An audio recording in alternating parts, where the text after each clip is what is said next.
Hey everyone. I hope that anyone who was in the path of Florence is okay. I heard about one particularly tragic situation where a mother and her 8-month-old baby were killed by a tree that fell through the roof of their house. This happened in North Carolina, and I'm sure there's probably been other casualties of this hurricane. Luckily, though, it looks like it was going to be pretty bad here in Charleston. It wasn't at all. I wasn't really in a position to evacuate anyway, and I'm on the second floor of an apartment building, and really we just got a lot of high winds, not even really any heavy rain, so it's kind of a mess out with the branches and leaves, but nothing life-threatening. We didn't even lose power, and so, you know, thank God for that. But I know it was really, really rough on a lot of other people, and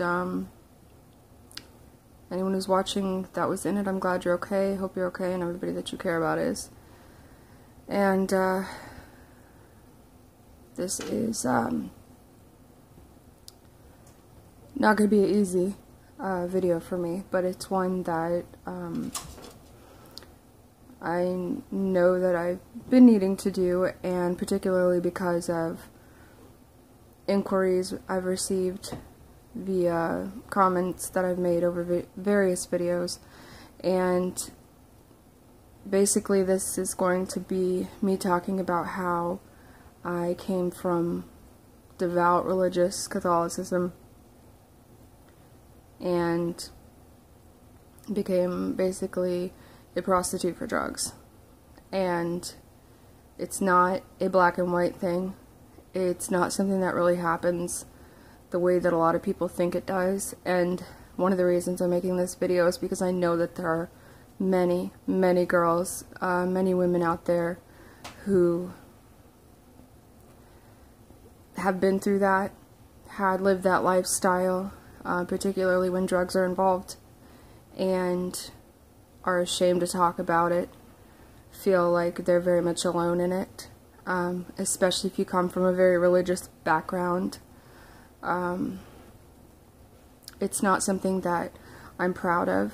It was the result of a lot of damage that had snowballed, and a breaking point for me had happened before everything had escalated with that. You know, the things that I've had the most difficulty being compassionate about in life, or, I mean, I definitely struggle with judgment. I struggle to not judge people and things, and primarily that is because I'm a person who is highly critical and most judgmental of myself, and that was definitely fostered and encouraged throughout my childhood and my adolescence. And so mostly, obviously, it was a me problem with myself, and there were things that I, you know, thought that I was better than, or, oh, I'd never do that, that would never happen to me, you know, how can people do this, how can, you know, a woman do that, and I don't know, there's just, I feel like when there's a specific subject that I have that attitude about, God ends up allowing me to go straight through it myself, and I come out in a completely different position on it, just a completely different stance and perception. Daisy girl, honey, stop. Come here. Sorry, guys. So, for people who knew me, or again thought they knew me, it definitely would have been a shock to those who found out, or if anybody heard, even through these videos. Again, it's not something I'm proud of. It's not something I'm waving around like, hey, look at here, this is what happened to me. There's multiple reasons why I want to speak on this, but I'm just going to go ahead and delve into it, and I'll try to address some of the questions that have been written to me, particularly from women who've emailed me regarding the situations that they have dealt with. So, obviously, my relationship with understanding of perception, whatnot, was completely distorted when it came to sex and sexuality. because from the time I was an infant, I was being sexually violated, molested, at least as early as 12 and 13 months old. And the earliest memories that I have of being sexually abused was when I was 5.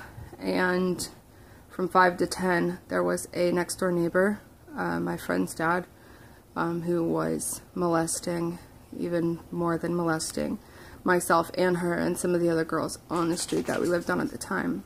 And I had a cousin that my mom and her husband had adopted for a while that also sexually violated me as a child when he was about 14 or 15, and I was, well, it would have been 7 or 8. So that kind of overlapped at the same time. And then when we moved away from Illinois into Front Royal, where he took on a job with Seton Home Study School, which is where I was then put to work and labeled homeschooler. In a previous video, I go into my child labor at that place. I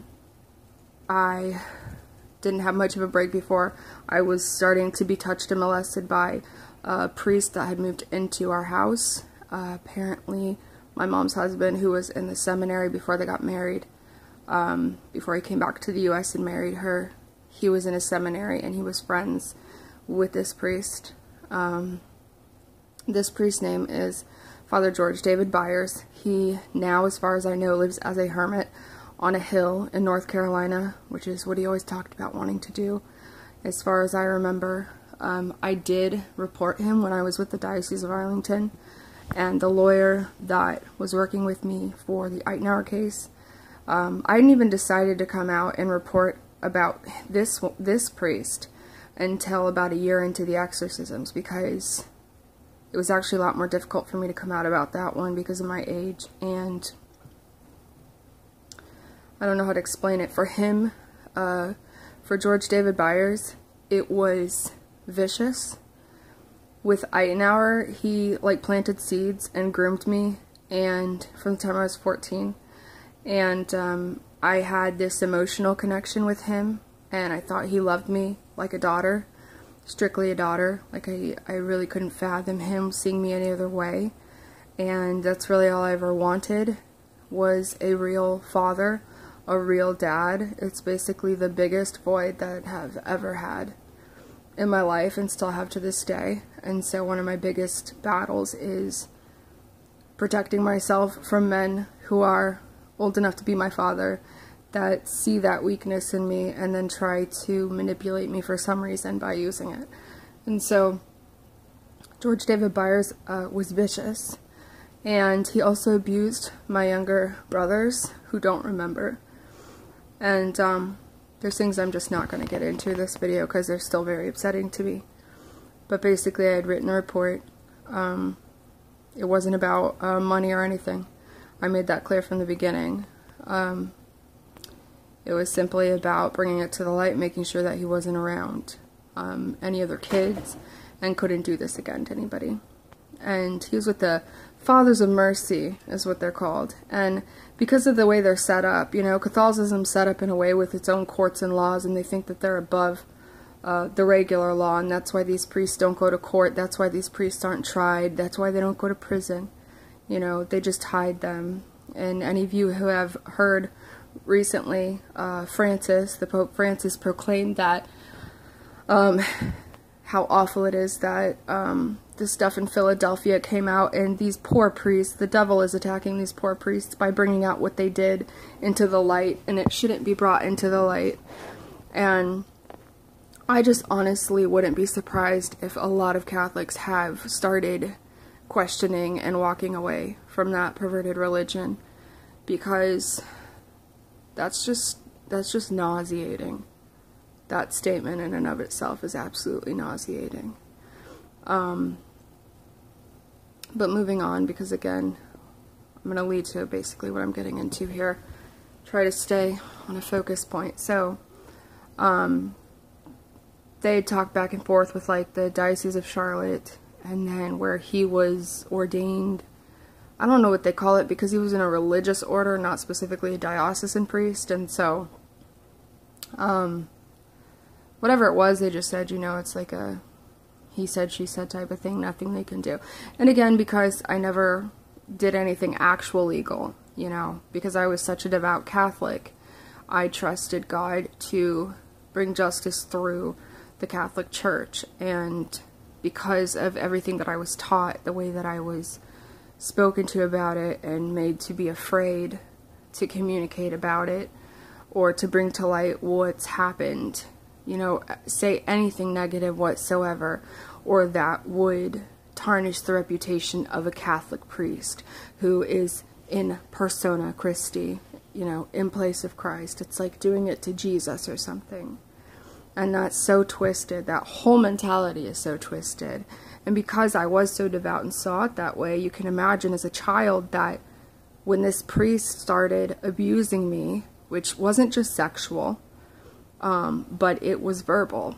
It was, I honestly want to say that sexual abuse is a horrible thing to go through. And you don't even connect the dots of what's happened to you until you're older. You just know that you hate it. And it affects you tremendously, internally and externally. So, for me, and there were just so many signs. And, you know, my mom always had so many problems of her own. She was always so unstable herself, had so much rage issues, was very, very highly abusive. And I forgive her for all that. And I know that she didn't want to be that way. I just know that she's just a very damaged person. But the verbal abuse, the emotional and verbal abuse, was more damaging, I think, to me, than the groping and grabbing and molestation of that particular priest. Because he started out just calling me names like I was a brat, I was disgusting, you know, I was evil. He would tell me that God hated me. He would tell me, that I was ugly and that I was fat. And this was when I was between 10, 11. I think he was fired from, even though they made it look like a resignation, Seton Home Study School for some sort of dispute they got in with him at the time. And then he moved back to Rome at that time. And then I know he was somewhere in South America for a while, I think. And then most recently I found out through my cousin, who is a priest. I have a cousin who's a priest that told me where he was. And so, anyways, looking at that age, seeing a priest, to me, that was God. I mean, that's ultimately what you're taught, no matter how they want to word it. You know, that's Jesus. And so this priest is calling me a brat and evil and ugly and fat and disgusting, and God hates me and I'm going to hell, which I already was afraid of from the time I was a toddler because of what I was told. To me, that's what God thought. So if the priest is saying that about me, and he stands in the place of God, then obviously he's right about it. And so very much tarnished and damaged my entire, I really didn't even have self-confidence at that point, I would say, or a stable identity, like I said, because the abuse, sexual, physical, emotional, spiritual, started from infancy. And so I was already very damaged at that point. And these priests and any abuser, any perpetrator knows how to pick out the traits in a child that's already been abused, that has already been groomed, that has already been broken down to a certain point. And they'll always target children from broken families, abusive families, which they're just everywhere inside of these religious cults. So moving on, I did not know what the sexual abuse was until I was older. In my teens is when I connected the dots of what had happened to me. And that's typical. That's just not something that you know when you're a kid, you know how to explain. But, you know, I know just that my life was a living hell. I know that I felt in control of nothing. I never felt safe. I never felt protected, nor was I. My body didn't belong to me. It wasn't my own. It belonged to anybody who wanted to do something with it. If they were older than me, if they were bigger than me, if they were stronger than me, particularly adults in positions of authority. You know, you have no validation, You have no protection. You have no security. The only thing that's predictable is that it's going to be completely unpredictable. Well, the only thing that's predictable is you can expect each day that you're going to get hit, at least, or, you know, various other things. There's just nothing. There's no place of rest. There's no shelter. And a child is very resilient in and of themselves. You know, you find a way to cope. And my way of coping was I just created this entire imaginary world in my head. You know, I had this entire imaginary family and this entire imaginary life and this entire imaginary town. And whilst I was, you know, playing breadwinner slash parent slash maid slash everything else that I was doing, I would just kind of mentally incorporate it into whatever storyline that I would do to make it normal, to normalize it, to make it happy, you know. And probably go into that into another video a little bit more, but that's how I coped, mostly, for the most part.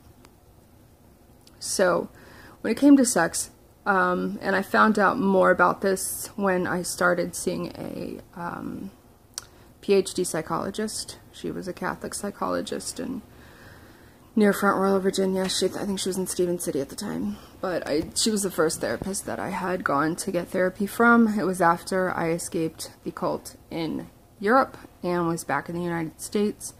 And I was working and functioning and whatnot, and I started going for therapy under the guidance of a friend, which is how eventually I ended up under the spiritual direction of Eitenauer once again. And all that escalated. But, you know, she was the one that kind of explained to me the whole thing about repetition compulsion and different traits, you know, kind of the things that happen when you've been sexually molested at such a young age, why it's different if it happens under the age of 2, or if it happens before you can walk and talk versus after. And, I mean, it's all horrible, but obviously when you are violated in that way at infancy, it's going to have tremendous impact. And the majority of females, psychologically, who have been molested or raped, will become promiscuous. More so, that's how the outlet will happen. They will act out more. They will have a lot of sex. They will dress in certain ways, and that's how they kind of perceive their own value based on what's been shown to them. Sorry about that noise in the background. The dog is having some allergies. So as I was saying, the majority of girls will become promiscuous at one point or another, particularly if they do not have a stable male father figure in their life, which I didn't either. And not only was it not a stable or present father figure, but highly abusive towards me. And so pretty much had everything that could possibly be wrong in the scenario to cause that. In a very much smaller group of females who have been molested and violated sexually will have a complete opposite reaction, an aversion to sex, an aversion to anything sexual in that sense. An inability to become intimate, not just on a sexual level, but emotionally with another person. And that's the category that I fell into. And likely, I guess, according to her, was because of the extreme of it, how extreme the abuse was. Now, it can teeter-totter, a person, you know, a woman can go from one end to the other. But my entire life, it really wasn't difficult for me not to date stupid guys, or at all. It wasn't difficult for me not to be in a relationship as a teenager.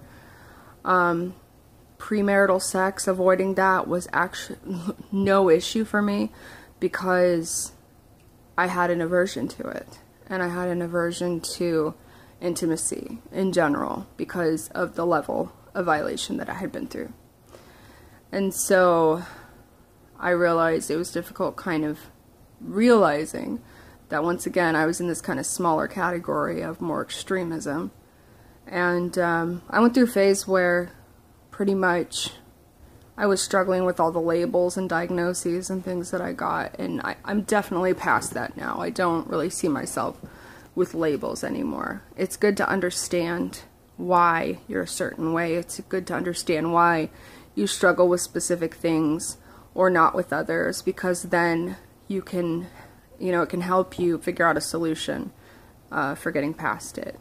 But for the most part, my entire adolescence and young adulthood, not having sex was no issue for me. Now, I had compulsive masturbation, repetition compulsion, addiction from the time I was a toddler, as far back as I can remember.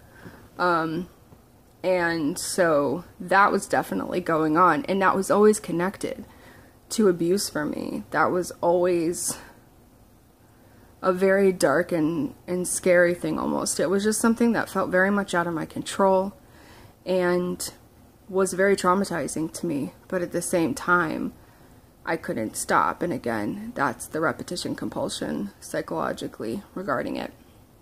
So it wasn't that I wasn't attracted to men. It wasn't that I didn't desire sex. It was that when it came to reality and an actual human being standing in front of me, an actual man looking at me, an actual man desiring to be with me, if it was at a distance, I was okay.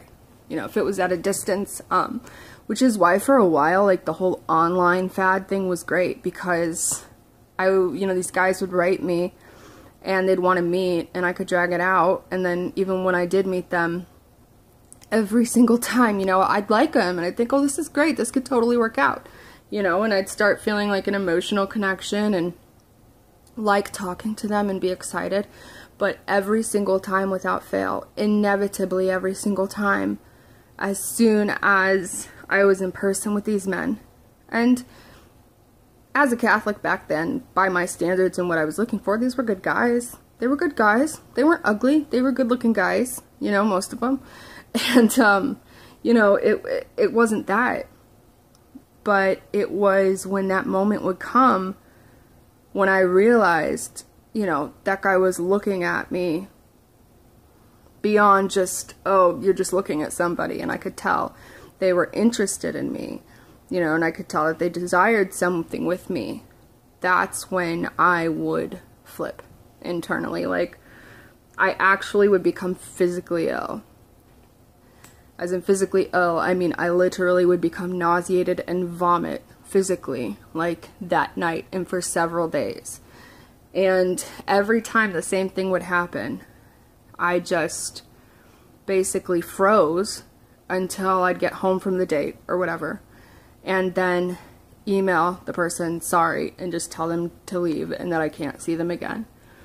And I felt really bad for these guys in a way, because it's kind of, that's not easy, I'm sure, especially for guys that are trying to put themselves out there. There was one particularly very unstable guy that did not take no for an answer, and he literally tried to pursue me for like 4 years, despite the fact that I never picked up the phone and I never answered the emails, and that kind of added to the situation. But every time, every single time, and after it happened 3, 4, 5 times, I got to the point where I realized this is a me problem. Like, I guess I'm just not capable of being in love. I'm not capable of loving a man. I'm not capable of being in a relationship like that. And it was a pretty devastating and discouraging time for me, because I always desired a family, and obviously I didn't want to be by myself my whole life. I wanted children. I wanted very simple things. I did want a family. I wanted a husband. I wanted children. I just wanted a family, and I just wanted to live a good life for God, and, just make the best of it. And my whole life I struggled with that. And so, again, the whole promiscuity thing was something completely non-existent with me, and I didn't understand it with other girls. I didn't understand how they could be that way, And I had friends and other people that I knew that were completely opposite of me in that way. And I just didn't understand it. And so, again, it's not that I didn't have attraction to men, not that I didn't have sexual attraction or that I didn't desire sex in and of itself, but it had to be a very distant thing. I couldn't have really known the person or met the person, you know, if they were just on a screen or something like that. This is a very dysfunctional, really kind of sad situation. And I remember people telling me, just a few people that, you know, kind of knew me a little bit more, when it's the right guy in the right time, that won't happen. You know, it's the right guy in the right time, and that's kind of what I decided to trust. I was like, okay, God's just keeping me away from somebody that He doesn't want me to be with. So when I finally don't have that aversion to a guy, that must be the right one. And that was a huge mistake. And that is part of several parts of how I ended up in an extremely twisted and dysfunctional relationship with a guy before I left Virginia. And I realize in retrospect, it was not that this was the right guy, but it was because it was so dysfunctional and he treated me so badly, disrespected me, used me. That was why I didn't have the aversion to him. These other guys wanted to take care of me. These other guys actually desired to love me, like a real love, you know, not like an I'm using you to feel more powerful or better about myself type thing. And so that's when I realized the only guys that I could stand to be around or be in any sort of relationship is if they weren't treating me right, if they didn't have that look in their eyes, if they weren't all lovey-dovey. That's when I was comfortable, you know, and even men who are abusive and stuff like that eventually. And so, you know, that was a very, very big mistake. As a Catholic, I didn't think so, but of course, in retrospect, I realize now that I'm not a Catholic, you know, what kind of played into it. You know, and everybody has their reasons, everybody has their story, everybody has, you know, their worth. There's not somebody, you know, people aren't monsters. People can do monstrous things. People can do awful things. And as much as this guy hurt me, which is putting it very, very lightly, and used me, and deceived me, and others, I do believe, despite the fact that I'm not Catholic anymore, in retrospect and seeing everything how it is, that deep, deep, deep down, this guy did have a good heart and an innocent heart. And it's as if all the years of dysfunction and abuse and other things that he had been through, the indoctrination, the paranoia, the way that Catholicism literally teaches men to hate themselves because of the way they're designed, just smothered that goodness. Like, it's there, but just suffocating, basically. And for me, it was pretty similar. And so, in a very strange way, we came together in a very strange and dysfunctional way. And I believe that had he risen above things and had he chosen to be honest, had he desired something actually good, as opposed to just using me to feel more powerful, that I probably would have had that same trigger reaction of aversion towards him. And the reason I didn't was for exactly the reason I just stated. So everything kind of came to a head in Virginia after I flew out to Oklahoma and had a breaking point, which I will do the video on Oklahoma, guys. I'm sorry, it'll be the next one. I cracked in Oklahoma only way I know how to put it, like literally mentally cracked straight down the middle. It's like as if everything that happened to me in my life, all the abuse, all the damage, everything that had happened to me just finally became too much. And what happened to me there, it's like I felt a split. I felt a split, and I knew I'd never be the same, and I knew I was destroyed at that point. And so that whole situation is going to be in another video, because it's going to take a whole video to go over that situation. So I'm going to skip ahead to returning back from Oklahoma. And so when I got back, the people who were in my life at that point, who were supposedly being supportive, just stopped. Just turned their backs on me. Every last one of them turned their backs on me. And